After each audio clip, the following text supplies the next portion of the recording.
오늘은 컨벤션 기획사 2급 세 번째 시간입니다.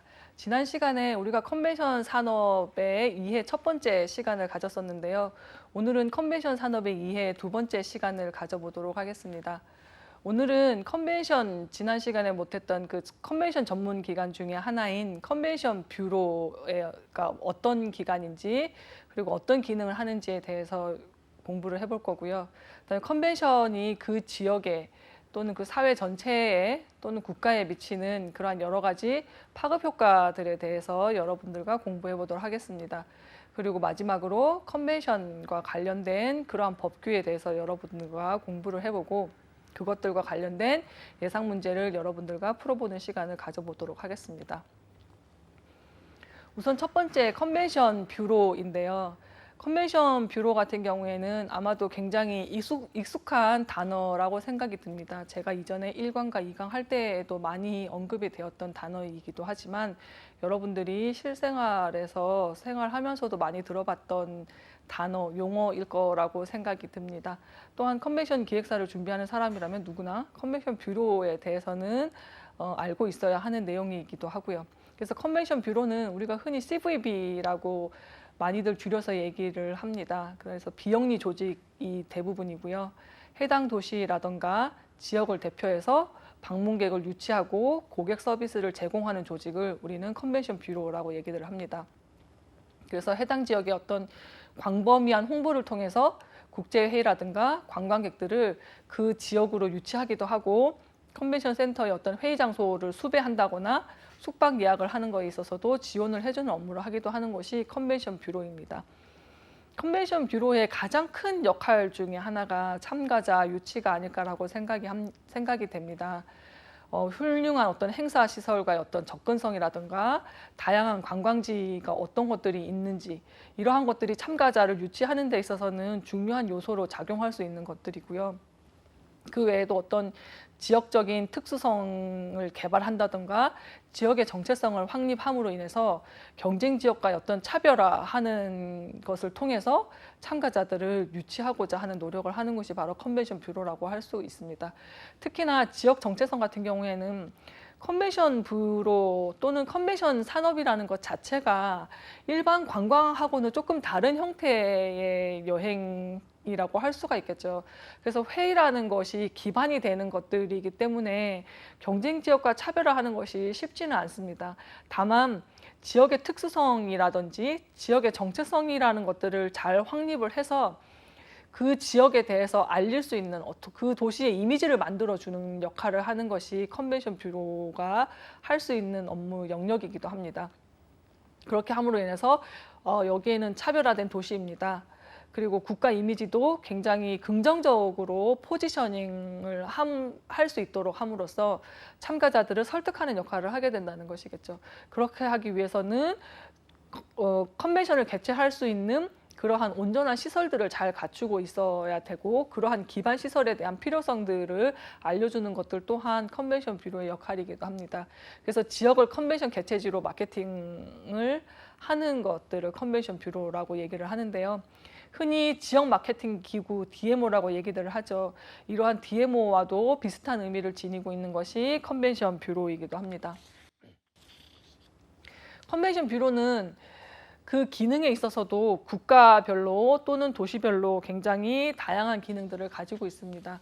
그래서 해당 도시를 어떤 관광 목적지라든가 컨벤션 주최지, 개최지로 판매하는 것이 컨벤션 뷰로의 주요 업무이자 컨벤션 개최지를 구매하는 구매자들한테 판매라든지 마케팅을 하는 것들이 컨벤션 뷰로의 가장 큰 업무라고 할 수가 있어요. 그래서 그 업무들을 조금 더 세세하게 우리가 살펴보자면 케어터링 서비스라든가 경비라든가 이러한 부수적인 지원을 제공해서 컨벤션을 유치할 수 있도록 지원하는 것이 컨벤션 뷰로의 업무이기도 하고요.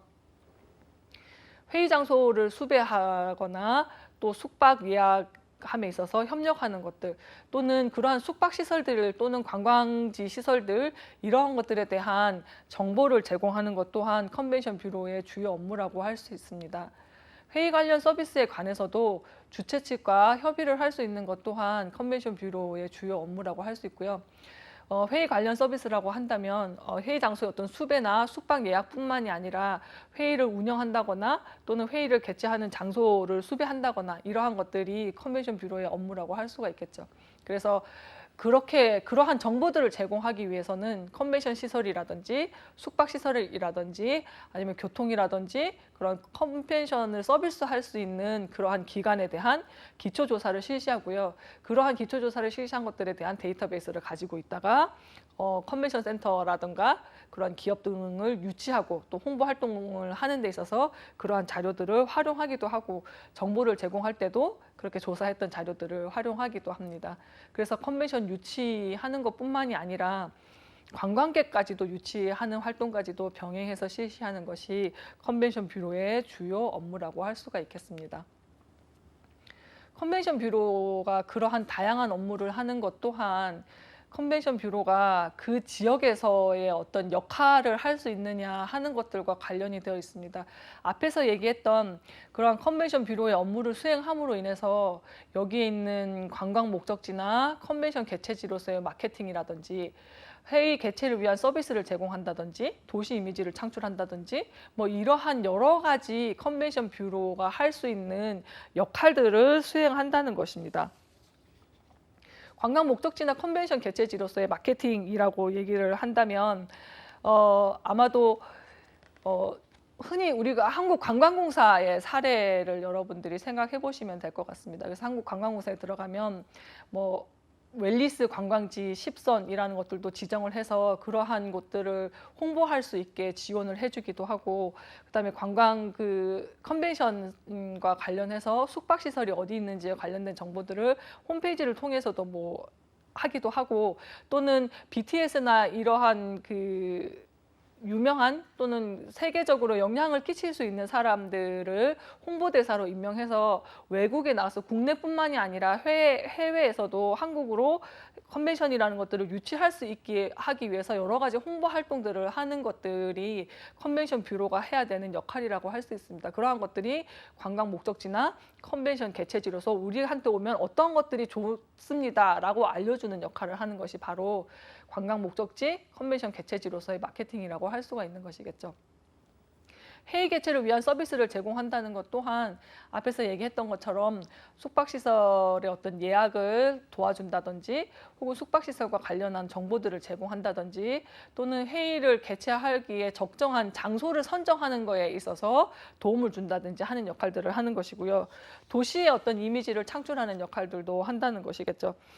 컨벤션 도시로서의 어떤 명성이라던가 이미지라는 것들은 도시가 구비하고 있는 시설 또는 도시가 제공하는 이러한 서비스들과 관련이 높은 것들이라고 할 수가 있겠죠. 그래서 도시의 이미지는 저기는 너무 컨벤션 시설이 고급스러워, 너무 만족해, 컨벤션을 개최하기에 너무나 적합한 장소야 라고 해서 생각해서 우리가 선정하는 회의 시설 만큼이나 도시 이미지라는 것들도 컨벤션 개최지를 선정하는 데 있어서는 중요한 역할을 한다는 것이죠. 그래서 도시 이미지가 편안하고 쾌적하고 안전하다는 그러한 긍정적인 이미지를 만들어내기 위해서 컨벤션 뷰로는 할 수 있는 역할을 다 해야 된다는 것이겠죠. 그리고 국제회의 유치 개최 정보를 수집한다는 것들도 컨벤션 뷰로의 역할이라고 할 수 있어요. 그래서 언제 어느 때에 어떤 회의들이 전 세계에서 개최되고 있느냐, 또는 뭐 우리나라 국내에서 우리가 그중에서 유치할 수 있는 것들이 어떤 것들이 있느냐 하는 것들에 대한 정보를 수집하고 정부라든지 협회라든지 기업들이 국제회의를 유치할 수 있도록 도움을 주는 역할들을 한다는 거죠. 그 외에도 이벤트를 기획하고 관리하는 역할들을 한다는 것이에요. 이벤트라는 것들은 오늘날에 있어서 이벤트가 하는 역할 중에 하나는 사람들을 끌어모으는 역할들을 해주는 것이겠죠. 이벤트라는 것이 관광지에 가더라도 관광지에 있는 자원만 보고 오는 것보다 관광지에서 어떤 축제가 있다면 거기에 훨씬 더 만족을 더해줄 수 있는 요소이기는 합니다. 그러다 보니까 방문객을 유치하기 위한 어떤 수단으로서 이벤트라는 것들이 많이 활용이 되고 있다는 거죠. 그런 측면에서 본다면 관광객들을 회의 참가자들을 좀 더 많이 유치하기 위해서는 이러한 이벤트를 기획하거나 또는 우리 현재 한국 내에서 가지고 있는 개최되는 그러한 이벤트들을 관리하는 역할들이 필요하다는 것이겠죠. 그 외에도 방문객이라든지 컨벤션 시설에 대한 관리는 당연히 컨벤션 뷰로에서 하는 역할들이겠죠. 물론 요즘에는 국내 컨벤션 뷰로라고 여기에도 쓰여 있지만 한국관광공사가 그동안은 그 컨벤션 뷰로의 모든 역할을 가장 많이 수행한 곳이기는 하죠. 그래서 2000년대 중반에 컨벤션 뷰로에서 K-마이스 뷰로로 그 조금 더 그 사업의 영역을 확대하면서 K-마이스 뷰로로 명칭을 변경했는데요. 이러한 컨벤션 시설들이 대부분 공공기관, 컨벤션 센터들이 공공기관에서 건립을 하다 보니까 그러한 컨벤션 시설에 대한 관리, 왜냐하면 그것들이 잘 관리되어야지만이 컨벤션을 유치할 수 있다는 것과 연관되어 있기 때문에 컨벤션 시설을 관리하는 것이 컨벤션 뷰로에서는 중요한 역할 중에 하나라고 할 수가 있어요. 그래서 국내에는 요즘 지자체별로도 컨벤션을 유치하기 위해서 많은 노력들을 하고 있죠. 그러다 보니까 한국 전체를 관할하는 K-마이스 뷰로 외에도 각 지역마다 컨벤션 뷰로들이 설립되고 있기도 합니다. 대표적인 것들이 서울 컨벤션 뷰로라든지 인천의 송도 컨벤시아 센터 건립하면서 거기에 컨벤션 뷰로가 설립이 됐고요. 뭐 수원, 부산, 대구, 고양, 제주 이렇게 지역별로 요즘은 컨벤션 뷰로가 설립되고 있기도 합니다. 이런 컨벤션 뷰로의 형태는 크게 세 가지 형태로 나눠지는데요. 아마 가장 많이 나눠진 뭐 이렇게 많은 형태 중에 하나가 관주도형일 거라고 생각이 듭니다. 우리나라 같은 경우에도 대부분이 관주도형으로 컨벤션 그 뷰로의 조직이 움직여지고 있기는 한데요. 홍콩이라든지 싱가포르라든지 필리핀과 같은 그런 동남아시아 지역에서 주로 많이 이러한 형태들이 나타나기도 합니다. 그래서 정부기관 소속으로 되어 있고요. 그러다 보니까 재원이라는 것도 정부에서 전액 지원을 하고 있습니다. 그래서 주정부 차원의 어떤 재정 지원이나 세제 혜택 같은 것들이 에서 조금 더 유리한 측면이 있다라고 할 수가 있겠죠. 장점은 이러한 관주도형 컨벤션 뷰로 같은 경우에는 인력 관리가 굉장히 용이하다는 거예요. 아무래도 공공기관의 인력들을 활용하다 보니까 어떤 순환 근무제 같은 것들을 도입할 수 있게 됨으로 해서 인력 관리가 용이하고요. 그다음에 지역 사회 시설로도 활용이 가능합니다. 정부 기관의 어떤 그 소속으로 있다 보니까 컨벤션 센터를 활용하는 또는 시설적인으로 활용하는 측면도 그렇고, 그다음에 인력을 활용하는 측면에 있어서도 지역 사회에 공헌할 수 있는 그러한 인력 활용이 용이하다는 것이 장점이고요. 단점이라고 한다면 아무래도 공공기관이다 보니까 환경 변화에 대응하는 그러한 좀 전략이나 대응 정도가 다른 그 민간 주도보다는 조금 미약하다는 것이 단점이고요.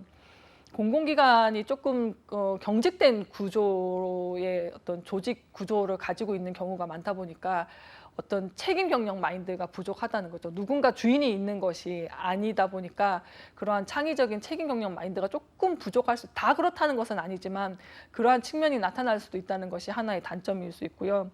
인센티브 도입의 어떤 제약 같은 것들이 관주도형이 가지고 있는 단점 중에 하나라고 할 수가 있겠죠. 왜냐하면 인센티브 같은 경우에는 영업을 어떻게 성과를 얼만큼 나타내느냐 하는 것들이 인센티브의 가장 중요한 척도가 되는 요소이기는 한데, 관주도형이다 보면 영리가 주 목적이 아니라 어떤 지역의 삶의 질을 향상시키다든가 지역의 어떤 공헌하는 것들이 목적이 되다 보니까 그런 재원만 늘려가는 그러한 성과만 가지고 인센티브를 도입해서 만들기는 어렵다는 좀 그런 단점이 있기도 하죠. 그러다 보면 그러한 것들이 어떻게 보면 직원들이 일을 하는 데 있어서도 동기부여가 조금은 적어질 수 있는 그러한 것들이 단점이라고 할 수 있습니다. 두 번째는 일본에서 주로 나타나는 형태이기는 한데요. 주로 재단법인의 형태로 존재를 합니다. 그래서 우리가 흔히 관을 제1섹터, 민간은 2섹터라고 하는데 공공기관과 민간기관이 반씩 섞여 있는 것들을 우리는 흔히 제3섹터, 반관, 반민형이라고 얘기들을 하죠.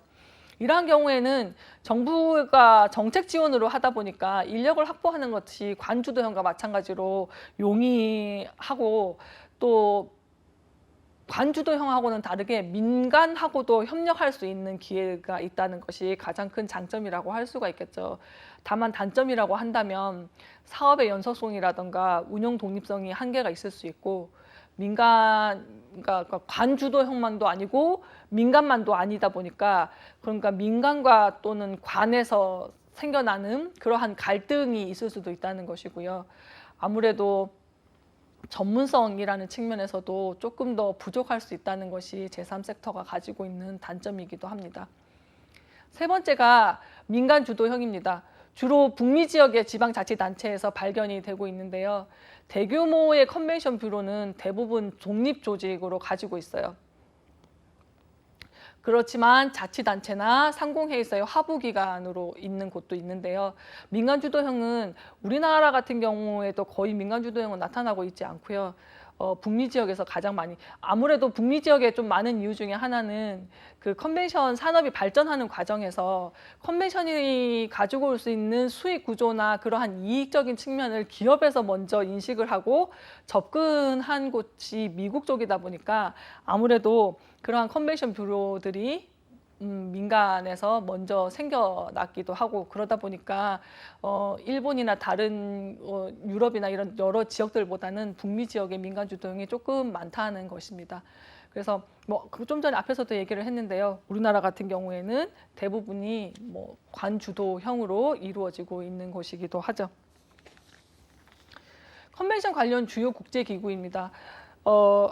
앞에 그 1강과 2강을 하면서 이러한 국제기구들이 컨벤션이라는 것에 대해서 많은 정의들을 내리고 있죠. 그리고 컨벤션 산업이 발전할 수 있도록 많은 역할들을 하는 것 또한 컨벤션 관련 주요 국제기구들의 역할이기도 합니다. 그래서 여기 대표적인 이제 국제기구 같은 경우에는 컨벤션 기획사를 준비하는 사람이라면 누구나 알아야 되는 국제기구이기도 하고요. 어떠한 기구나 어떤 협회에서 어떤 것들을 좀 중요시하고 어떤 역할을 하느냐에 따라서 우리가 컨벤션을 유치하거나 개최할 때 지원을 받거나 도움을 요청할 수 있는 사항들을 알 수 있는 문제이기 때문에 컨벤션 관련 주요 국제기구들은 여러분들이 반드시 숙지하고 계셔야 되는 부분이기도 합니다. 아시아에서 대표적인 것이 아시아국제회의협회인데요. 1983년에 설립되었고 본부 소재지는 마카오에 있습니다. 그래서 아시아를 국제회의 중심지로 부각시키기 위해서 설립한 지역협력기구예요. 그리고 또 많이 우리가 얘기하는 것 중에 하나가 ICCA 세계국제회의 전문협회인데요. 마찬가지로 여기는 1960년대에 설립이 되었어요. 그래서 본부는 네덜란드 암스테르담에 있고 컨벤션 산업의 발상지인 유럽에서 어떤 중심적으로 활동하고 있는 세계적 기구이기도 합니다. 국제협회연합은 아마도 우리가 지금 알고 있는 협회들 중에 가장 오래된 전통을 가지고 있는 협회가 아닌가라고 생각이 됩니다. 그래서 컨벤션에 대한 여러 가지 정의라든지 조사라든지 연구라든지 이런 것들이 많이 이루어지고 있는 곳이기도 하고요. 1910년에 설립 그 벨기에 브뤼셀에 이제 처음 본부를 두고 설립이 됐고요. 유럽 중심이었던 각종 국제기구나 협회 연맹, 학술 연구를 하는 협력 단체가 국제협회연합입니다. 국제 컨벤션 뷰로 협회는 1914년에 미국에서 설립이 됐어요. 아무래도 1914년쯤에 디트로이트시에 처음으로 컨벤션 뷰로가 생겨나면서 그때 같이 그 무렵쯤에 같이 생겨난 것으로 기억이 되고 있습니다. 그래서 국제적인 컨벤션 협력 기구이고요. 네트워크로 컨벤션 개최 조직에 대한 정보를 제공해주고 있는 기구이기도 합니다. 그리고 국제 PCO 협회 같은 경우에는 68년에 벨기에 브뤼셀에 본부를 두고 설립이 됐고요. PCO의 어떤 공동 문제라든가 이런 것들을 연구하고 검토하고 어떤 행정적인 전문성을 획득하고 유지할 수 있는 역할들을 하는 그러한 협회이기도 하고요. 국제회의 전문가 협회 MPI라고 하는데 이러한 경우는 1972년에 설립이 되었고 국제회의 업무 종사자 간의 어떤 유대를 좀 강화하고 정보를 교환하는 역할들을 하기 위해서 설립된 기구라고 할 수가 있습니다. 그리고 1958년에 대규모 국제회의를 개최하는 의료 부문 단체들이 어떤 정보를 교환하기 위해서 설립되어 있기는 한데요. 지금은 어떤 다양한 정보들을 교환하는 협회로 자리 잡고 있는 국제기구이기도 합니다. 그래서 이러한 국제기구들이 어떠한 역할들을 하고 있고, 그다음에 이러한 국제기구들이 컨벤션 산업에서 얼만큼 중요한 역할을 하고 있는지들에 대해서는 여러분들이 반드시 숙지하셔야 될 부분이라고 생각이 듭니다. 이러한 컨벤션 전문 기관까지 해서 지금 컨벤션 산업의 어떤 구조가 어떤 기관들이 속하는지를 그동안 우리가 살펴봤고요. 컨벤션 산업이라는 것이 이렇게 활성화되고 성장할 수밖에 없는 이유 중에 하나가 바로 컨벤션 산업이 가져오는 파급 효과라고 생각이 됩니다. 그래서 컨벤션 산업은 경제적인 측면에 있어서도 사회문화적인 측면에 있어서도 그리고 정치적인 측면에 있어서도 관광 측면에 있어서도 컨벤션 산업이 가져오는 파급 효과는 굉장히 크다고 할 수가 있어요. 첫 번째로 경제적 측면은 말 그대로 지역 경제를 활성화하고 고용을 증대시키고 세수를 증가시키고 산업 구조를 변화하고 연간 산업을 성장시킬 수 있다는 것이 컨벤션 산업이 가져오는 경제적인 효과의 가장 대표적인 사례들이라고 할 수가 있겠죠. 고용 증대라는 측면에 있어서는 컨벤션 센터에 만약에 지자체가 내가 속해 있는 지자체가 컨벤션 시티로 지정이 되고 또는 컨벤션 센터가 건립됨으로 인해서 그 컨벤션 센터에 인력들이 고용되어야 할 것이고, 컨벤션 센터가 건립되지 않는다고 하더라도 컨벤션이라는 것을 개최하게 된다면 그 컨벤션을 기획하고 운영하고 마무리해야 되는 인력들이 필요하다는 거죠. 물론 영구적으로 필요한 인력들도 있고 한시적으로 필요한 인력들도 있기는 하지만 그러한 컨벤션을 개최함으로 인해서 고용을 창출할 수 있는 효과가 있다는 것이죠. 두 번째는 경제적 측면 중에서 세수입을 증가시킬 수 있다는 것입니다. 쉽게 말하면 외화 획득이라는 것들과도 연관이 되는 부분이기도 한데요. 아무래도 국제회의라고 생각이 된다면 국제회의라는 것들은 외국에서 들어오거나 외국인 참가자가 있어야지 우리가 국제회의로 인정을 한다는 측면에서 본다면 국제회의라는 것에서는 외국인이 빠질 수 없다는 거죠. 물론 외국인 관광객이 들어오는 것처럼 회의에도 외국인 참가자들이 들어오게 된다는 것입니다. 그러면 그 사람들이 와서 회의를 개최하는 동안 쓰고 가는 그러한 돈들, 지출 비용들로 인해서 국가적인 또는 그 지역 사회에는 세수가 증가하는 효과들을 나타낼 수 있고요. 산업 구조의 변화나 연간 산업이 성장할 수 있다는 것은 말 그대로 컨벤션이라는 것은 누누이 얘기하지만 여러 가지 산업들이 많이 연관되어 있어요.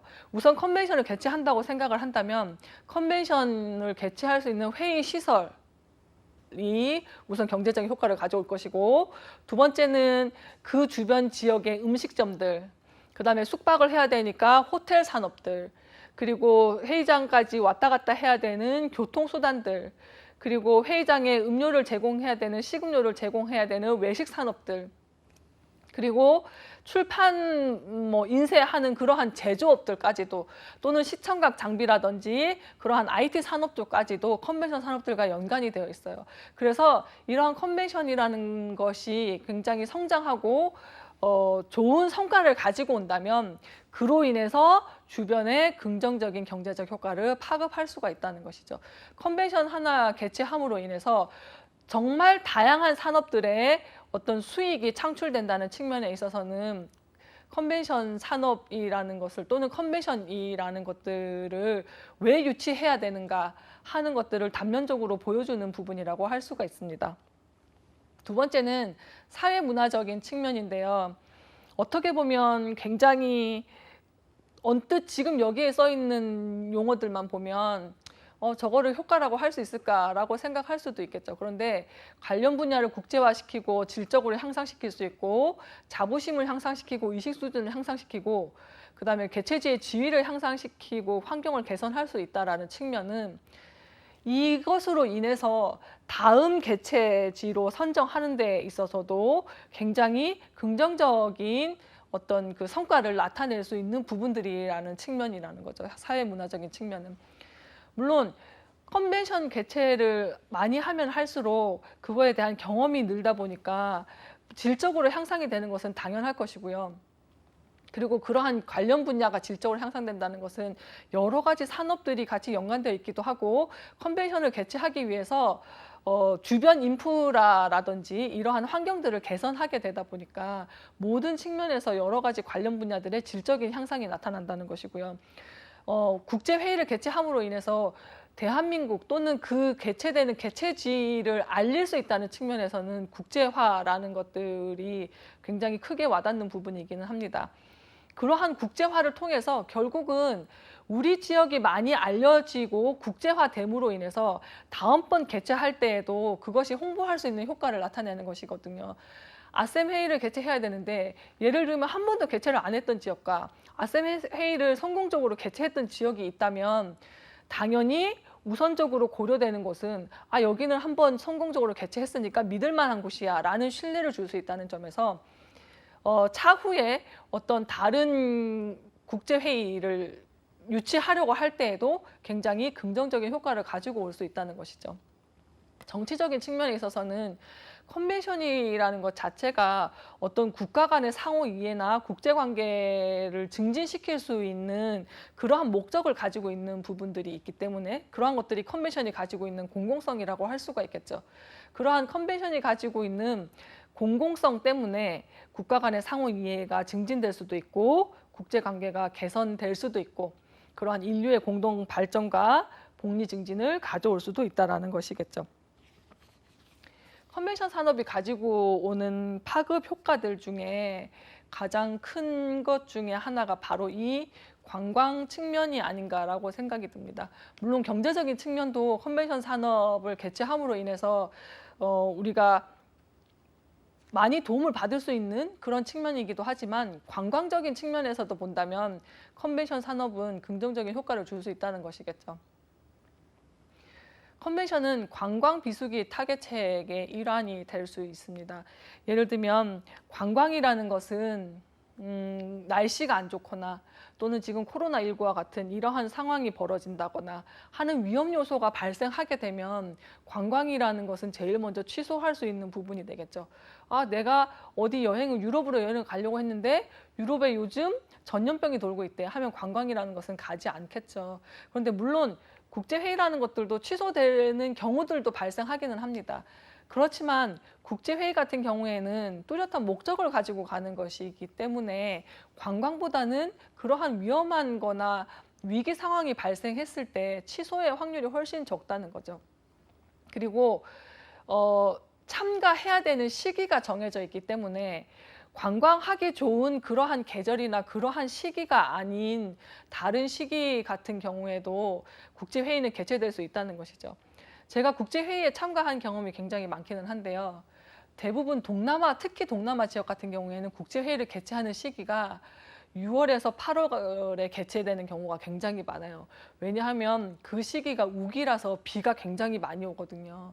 그래서 예전에 제가 처음 홍콩에서 국제회의를 개최할 때였는데요. 저는 홍콩에 처음 가봤단 말이죠. 너무나도 홍콩이라는 곳을 관광을 하고 싶었는데 홍콩에 8급짜리 태풍이 와서 관광을 한 번도 못했어요. 그럼에도 불구하고 회의는 개최됐다는 거죠. 그렇기 때문에 관광이 좀 숫자가 적은 비수기에도 국제회의를 개최함으로 인해서 사람들을 다시 올 수 있게 만들 수 있는 것이 바로 컨벤션이라는 것이겠죠. 두 번째는 개최 이미지를 부각시키는 것이 굉장히 용이하다는 것이에요. 예를 들면 이거는 컨벤션 산업을 성공적으로 개최했을 때에도 해당이 되는 것이기는 하겠지만 관광적인 측면에서 오히려 관광지의 어떤 그 이미지나 이러한 것들이 컨벤션 개최지의 이미지를 더 돋보이게 해줄 수 있다는 것이겠죠. 그러면서 관광 수요가 증대되고 체제 일수가 연장되고 외래 관광객을 유치하기에 좋은 산업이라는 것이겠죠.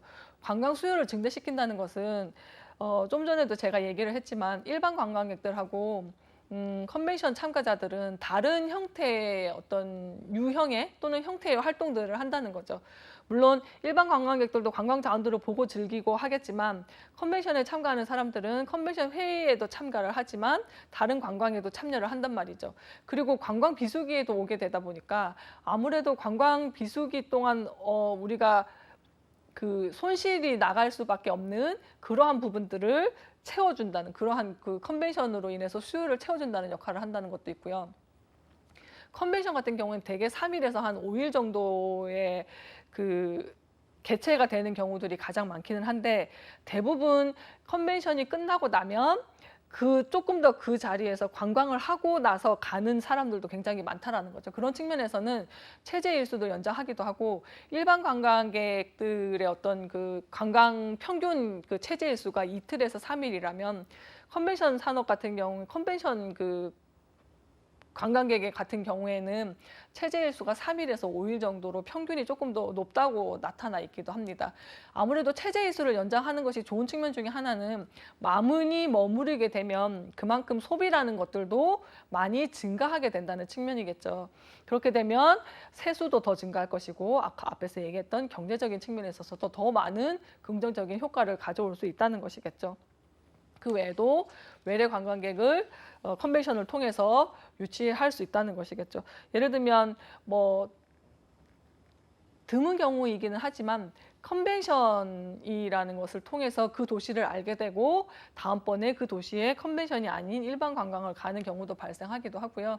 일단 컨벤션이라는 것을 개최한다는 것 자체가 외국인 참가자들이 와야 되는 부분들도 있기 때문에 외래 관광객들을 데려올 수 있다는 것이 컨벤션이 가지고 오는 관광적인 측면에서의 효과들이라고 할 수가 있겠죠. 이렇게 컨벤션이라는 것은 개최지에 여러 가지 긍정적인 효과를 가져오기도 합니다.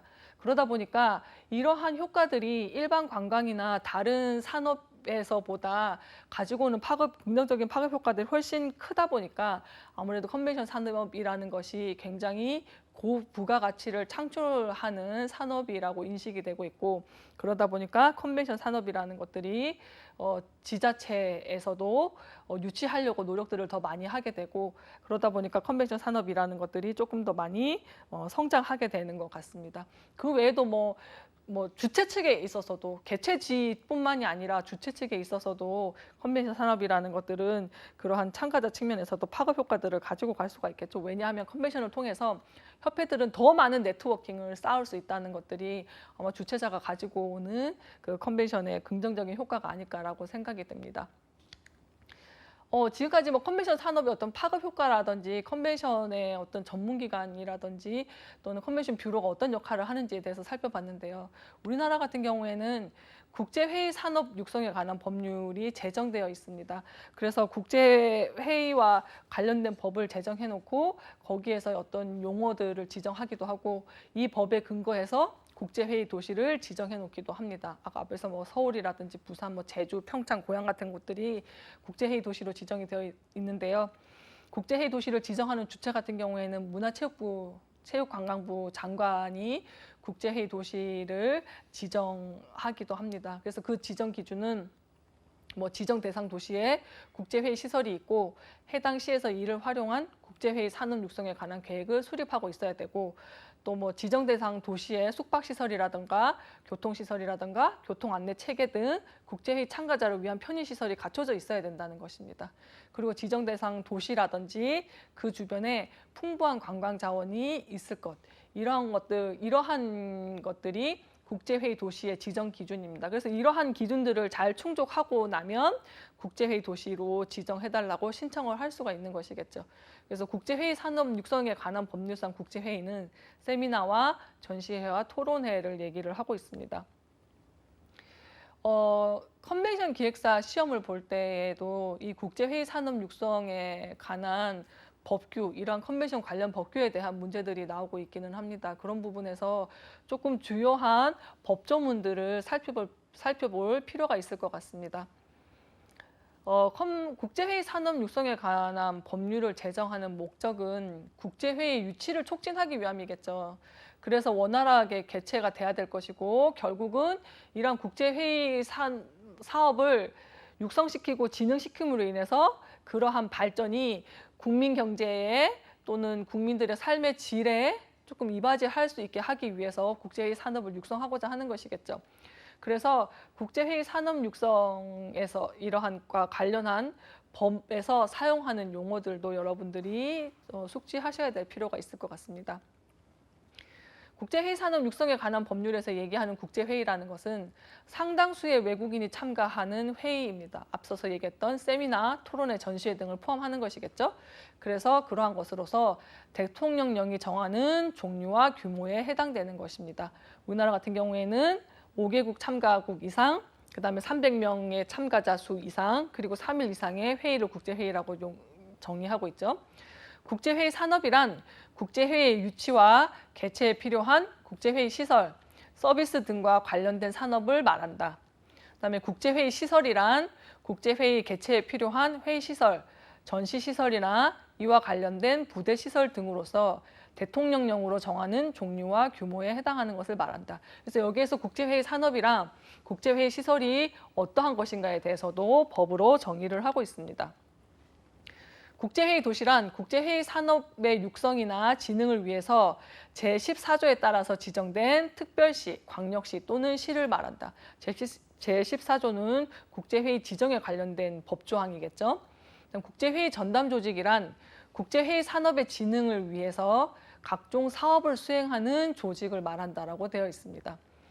국제회의 산업 육성 기반이란 국제회의 시설, 국제회의 전문 인력, 전자국제회의 체제, 그다음에 국제회의 정보 등과 관련해서 국제회의 어떤 유치라든가 개최를 지원하고 촉진하는 시설, 그리고 인력, 체제, 정보 등을 말한다라고 되어 있어요.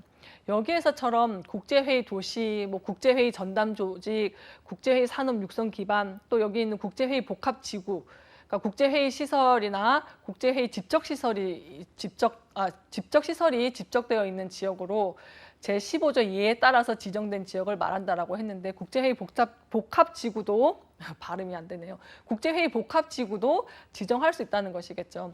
그다음에 국제회의 집적시설이란 국제회의 복합지구 안에서 국제회의 시설의 어떤 집적화 그리고 운영 활성화에 기여하는 숙박시설이나 판매시설, 공연장 등 대통령령으로 정하는 종류와 규모에 해당하는 시설이라고 되어 있어요.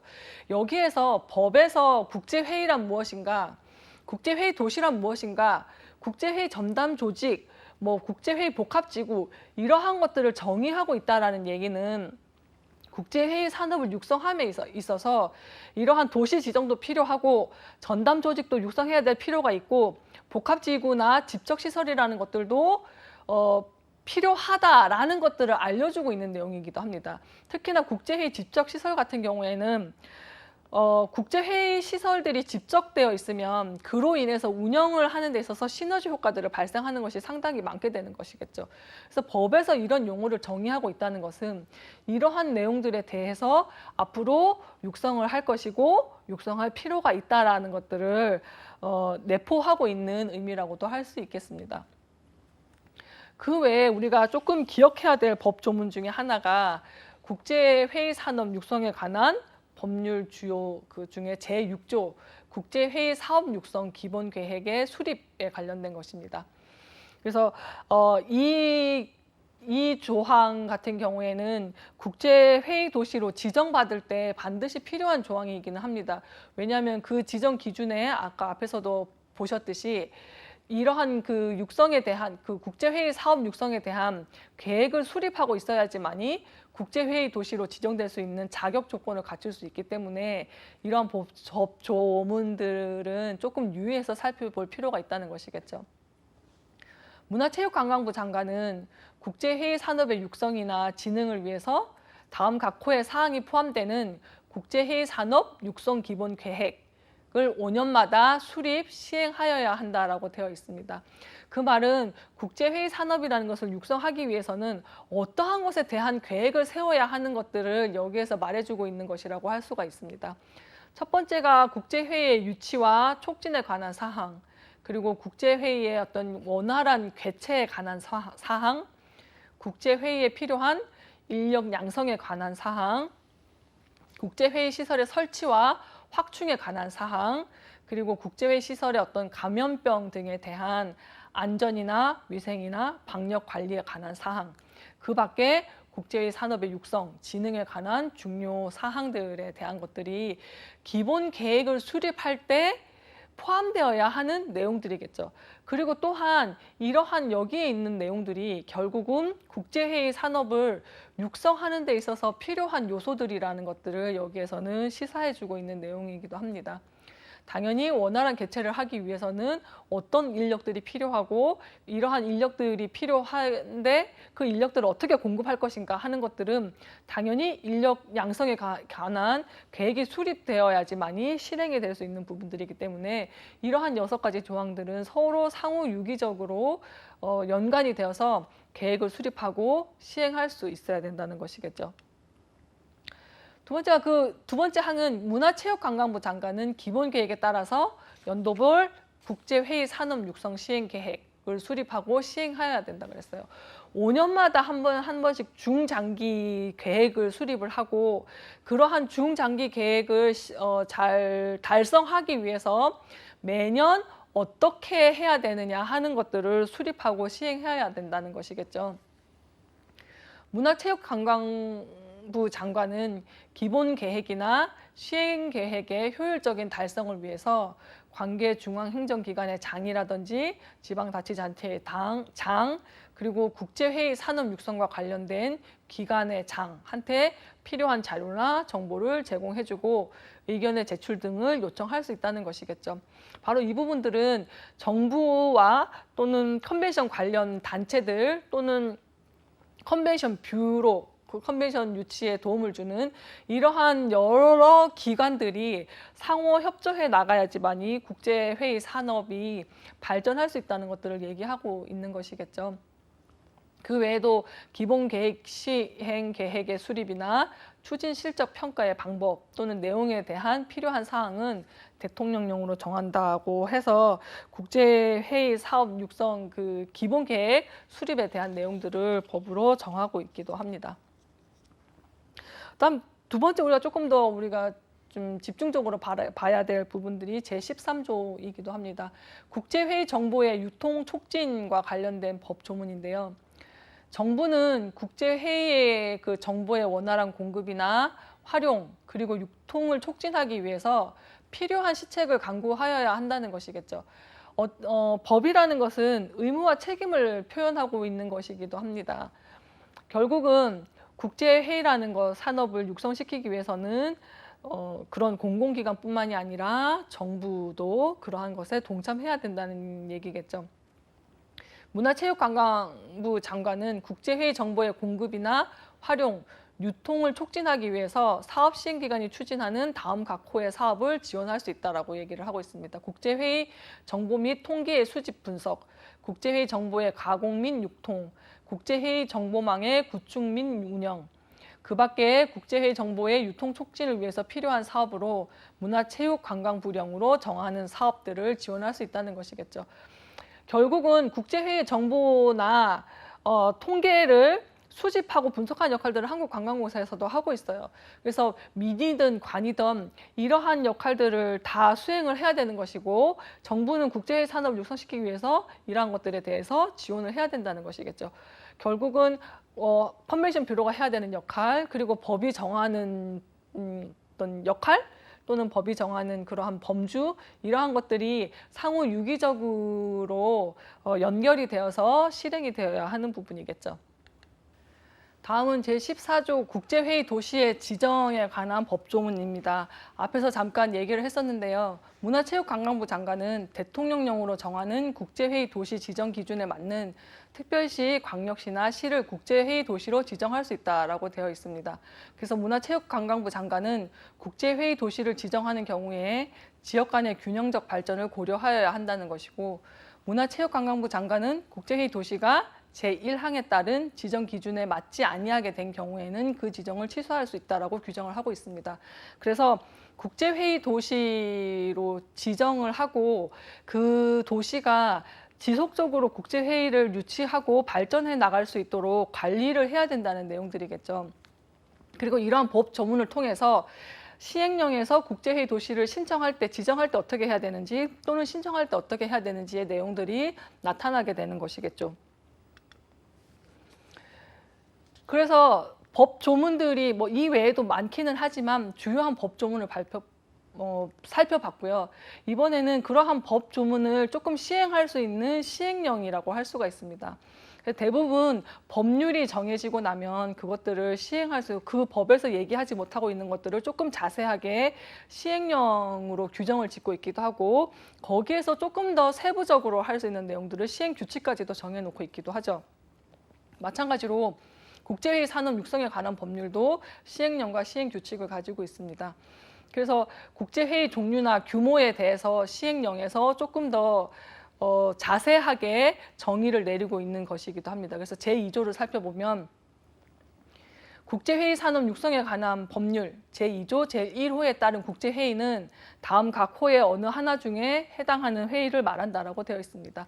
우리가 얘기했던 해당 회의에 5개국 이상의 외국인이 참가하고 회의 참가자가 300명 이상이고 그중에서 외국인이 100명 이상일 것, 그리고 3일 이상 진행되는 회의일 것, 이것이 우리가 그 법에서 정하고 있는 국제회의의 정의라고 할 수가 있겠죠. 그리고 국제기구에 가입하지 아니한 기관이나 법인, 단체가 개최하는 회의도 국제회의 산업 육성에 관한 법률에서는 국제회의라고 얘기를 하고 있습니다. 그런데 다만 그 중에서도 다음 각목의 요건을 모두 갖춘 회의를 국제회의라고 한다라고 되어 있겠죠. 그래서 5개국 참가자가 아니더라도 회의 참가자 중에서 외국인이 150명 이상일 것. 그렇다면 회의 참가자는 150명보다 많아야겠죠. 그리고 2일 이상 진행되는 회의일 것. 이러한 것이 국제기구에 가입하지 아니한 기관이나 법인, 단체가 개최하는 회의이더라도 이러한 두 가지 요건을 갖추고 있다면 국제회의로 인정을 한다는 것이겠죠. 세 번째가 국제기구나 기관, 법인 또는 단체가 개최하는 회의로서 다음 각목의 요건을 모두 갖춘 회의를 국제회의라고 지정을 하고 있습니다. 그래서 그 내용들을 살펴보면 마찬가지로 회의 참가자 수나 외국인 참가자 수, 그리고 회의 일수가 문화체육관광부 장관이 정하여서 고시하는 기준일에 해당할 것, 이러한 요건들을 갖추고 있는 그런 그 회의들을 국제회의로 지정하겠다는 것입니다. 앞에서의 그 법 조문에서 나온 정의보다 국제회의라는 것에 대한 정의가 조금 더 구체적으로 나타나 있는 부분이기도 합니다. 제13조가 국제회의 도시의 지정 기준에 대해서, 그러니까 법 제14조 1항에 대해서 조금 더 구체적으로 나타낸 법률이기도 하죠. 그래서 지정 대상 도시에 국제회의 시설이 있고, 그다음에 해당 특별시, 광역시 또는 시에서 이를 활용한 국제회의 산업 육성에 관한 계획을 수립하고 있을 것, 그리고 지정 대상 도시에 어떠한 시설들이 있느냐를 좀 더 구체적으로 나타내주고 있다는 거죠. 숙박시설이라든지 교통시설이라든지 교통안내체계라든지 이러한 것들을 국제회의 참가자를 위해서 갖추어져 있어야 된다는 것이겠죠. 그 외에 지정 대상 도시라든가 그 주변에 풍부한 관광 자원이 있을 것, 이러한 요소들을 갖추고 있다면 국제회의 도시로 지정이 될 수 있다는 것이겠죠. 두 번째는 아까 법 조문 2조의 정의에서 국제회의 복합지구라는 것을 봤었죠. 그래서 거기에 대해서 지정할 때는 어떤 요건을 갖춰야 되느냐 하는 것들을 여기서는 나타내고 있습니다. 그래서 국제회의 복합지구 지정 대상 지역 내에서 제3조 제2항에 따른 전문회의 시설이 있을 것, 그다음에 그 외에도 뭐 국제회의 복합지구 지정 대상 지역에 제4조 각 호의 어느 하나에 해당하는 시설이 뭐 1개 이상 있을 것, 그 외에도 교통시설이나 교통안내체계 이러한 편의시설들을 갖추고 있을 것, 이러한 식으로 조금 더 구체적으로 이러한 요건이 된다면 국제회의 복합지구로 지정이 가능하다는 것이겠죠.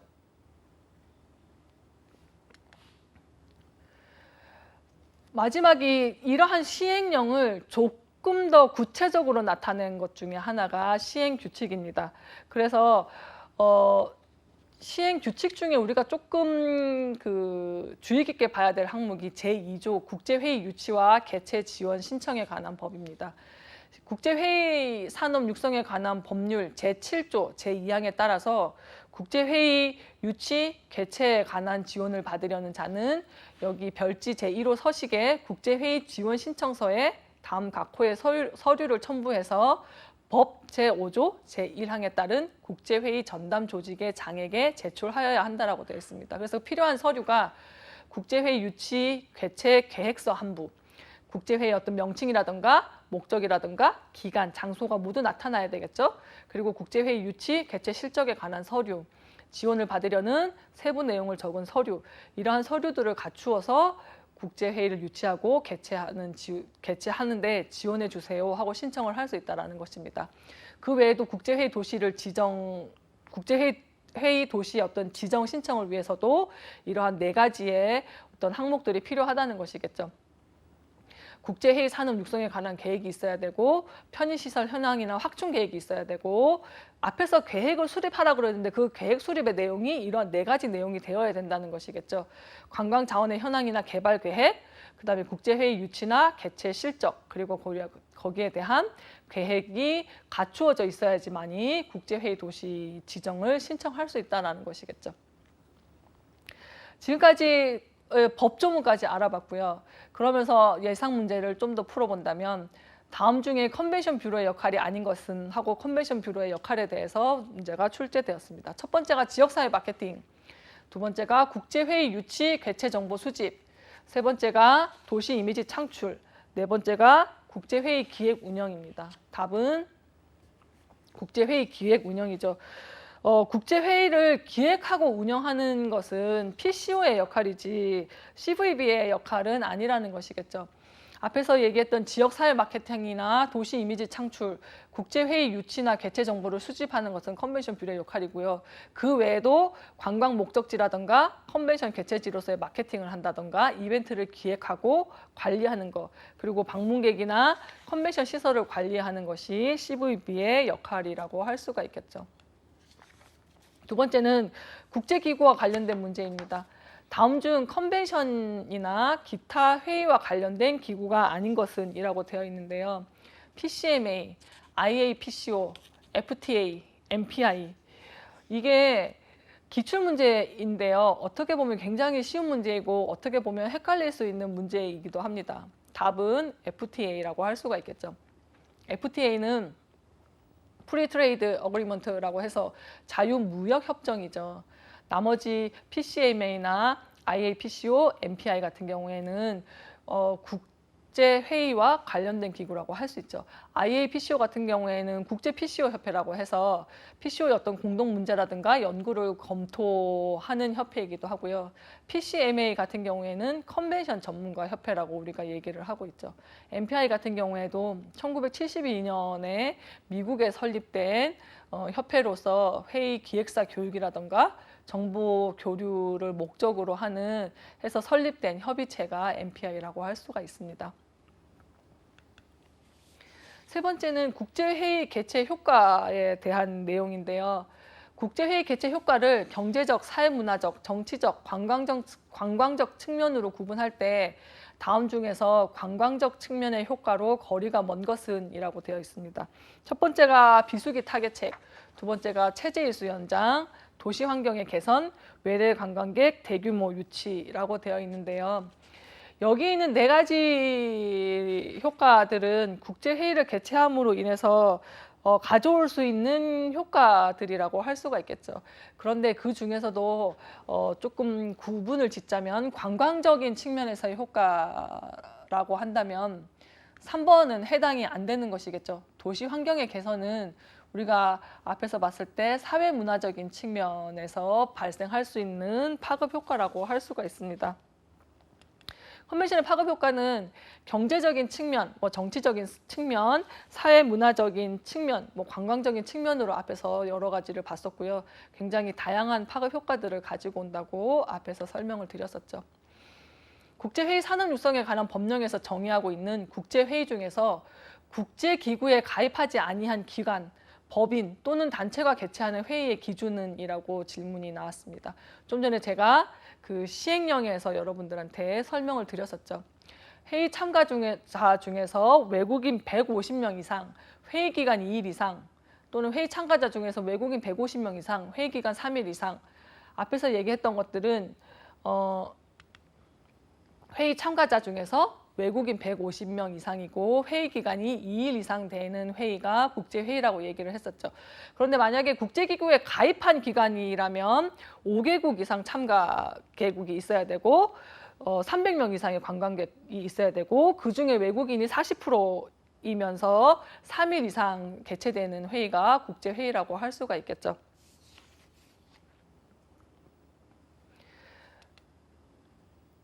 국제회의 산업 육성에 관한 법령상 국제회의 도시의 지정 신청 시 제출해야 하는 서류가 아닌 것은이라고 되어 있습니다. 국제회의 유치활동 현황, 국제회의 시설의 보유 현황, 관광자원의 현황 및 개발 계획, 숙박, 교통시설 등 관련 편의시설 현황입니다. 답은 국제회의 유치활동 현황이라고 할 수가 있겠죠. 국제회의 도시를 지정할 때는 그것에 대한 관련한 그 국제회의 산업 육성에 관한 계획이라든지 편의시설에 대한 확충 계획이라든지 유치 개최 실적이나 그에 대한 계획을 갖추고 있어야 한다라고 시행규칙에서 저희가 봤던 것 같습니다. 오늘 시간에는 가장 크게 얘기를 한 것 중에 하나가 컨벤션 뷰로의 기능이고 그다음에 두 번째가 컨벤션의 파급 효과 그리고 국제회의 산업 육성에 관한 법률이라고 할 수가 있습니다. 특히나 국제회의 산업 관련 용어라든지 국제회의 도시 지정, 국제회의의 종류나 규모 같은 경우에는 출제 빈도가 높은 부분이기도 하기 때문에 여러분들이 잘 숙지하고 계셔야 되는 부분인 것 같습니다. 다음 시간에는 오늘까지 컨벤션 산업에 관련된 이해를 했다면 다음 시간부터는 앞으로 컨벤션을 유치하면서 경영 계획은 어떻게 수립해야 되는지에 대한 내용으로 구성을 하도록 하겠습니다. 그래서 경영 환경을 분석은 어떻게 하면 되는지, 사업 포트폴리오를 분석하는 것들은 어떠한 방법을 써서 분석을 하는지, 경영 목표 수립은 어떻게 해야 되고 사업 계획 수립은 어떻게 해야 되는지에 대한 내용들을 다음 시간에는 수업하도록 하겠습니다. 오늘 법조문에 대한 내용들이 나와서 여러분들이 조금 어려웠을 수도 있었을 것이고 조금 이해가 안 되는 부분도 있을 거라고 생각이 됩니다. 법조문 같은 경우에는 제가 일일이 하기에는 너무나도 많은 시간이 소요되기 때문에 조금 출제 빈도가 높고 주요하게 생각해야 되는 법조문들을 여러분들한테 먼저 말씀을 드렸었는데요. 나머지 법조문들도 여러분들이 한번 찾아서 읽어보시는 시간을 가지셨으면 좋겠습니다. 다음 시간에도 여러분들한테 좀 더 많은 도움이 될 수 있는 내용으로 수업을 준비해서 오도록 하겠습니다. 오늘 수업은 여기까지 하도록 하겠습니다. 감사합니다.